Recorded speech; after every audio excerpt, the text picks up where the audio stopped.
Oi, gente, hoje a gente vai falar um pouco sobre genética de populações, tá? Então, a gente vai começar pelo princípio de Hardy-Weinberg. O que esse princípio fala pra gente? Que se a gente tiver em uma população determinadas condições, a frequência de alelos e fenótipos tende a permanecer a mesma ao longo dessas gerações. Aqui a gente tem, dois lobos que são mais claros e os outros mais escuros.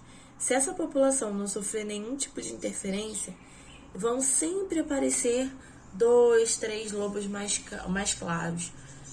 Esses lobos mais claros nunca vão deixar de aparecer nessa população nessa mesma quantidade, tá?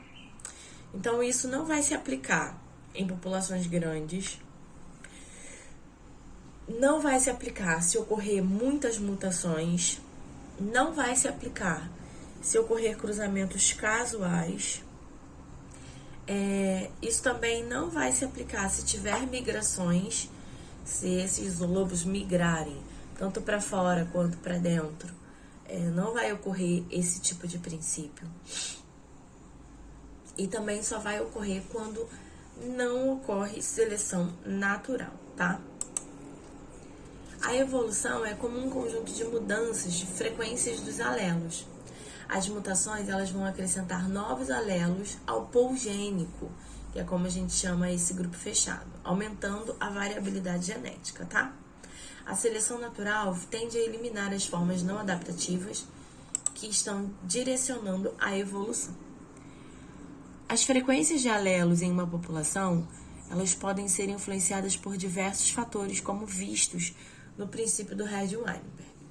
Mutações e seleções naturais, migração e fluxo gênico, acaso e equilíbrio gênico, seleção natural e doença falciforme. Olha a mutação e seleção natural, À medida que um alelo surge, ele vai passar pelo crivo da seleção natural e pode desaparecer ou não, vai depender de como isso foi para a espécie, tá?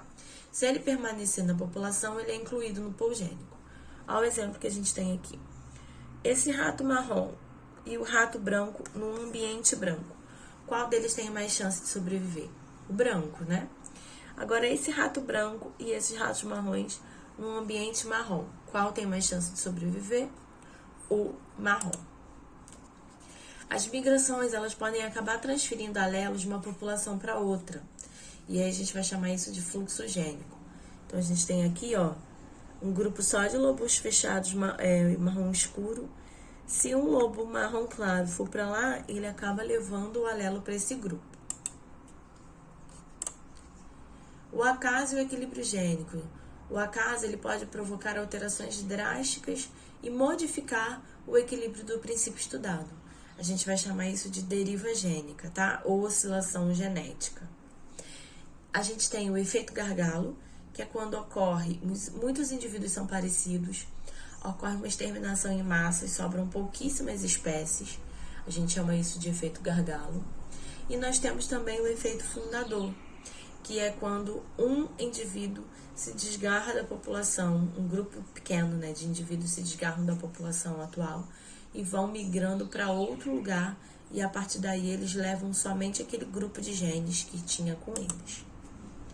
A seleção natural ela vai ocorrer quando os indivíduos da espécie somente se unirem para gerar descendentes com pares que tenham os genes em homozigose.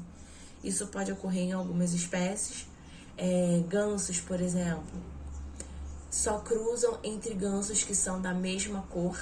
Eles mantêm a homozigose da espécie a partir disso.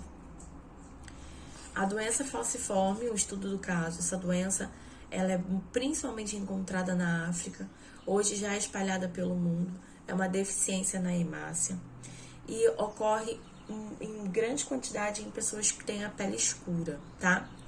Isso aí pode fazer parte dessa deriva gênica, porque essas pessoas acabaram levando essa questão falcifórmica para outros grupos de pessoas do mundo todo. Não ficaram só concentradas na África. Pessoas com descendência em comum no cruzamento consanguíneo podem ter alelos deletérios, que são alelos que causam doenças, que vão se encontrar na plore e vão gerar indivíduos com doenças genéticas. Pessoas com ancestralidades diferentes podem possuir alelos deletérios recessivos, só que esses alelos não vão ser os mesmos. Então, como eles são recessivos, eles precisam estar em homozigose, eles podem não acabar ocorrendo com a mesma frequência do que famílias, do que cruzamentos consanguíneos.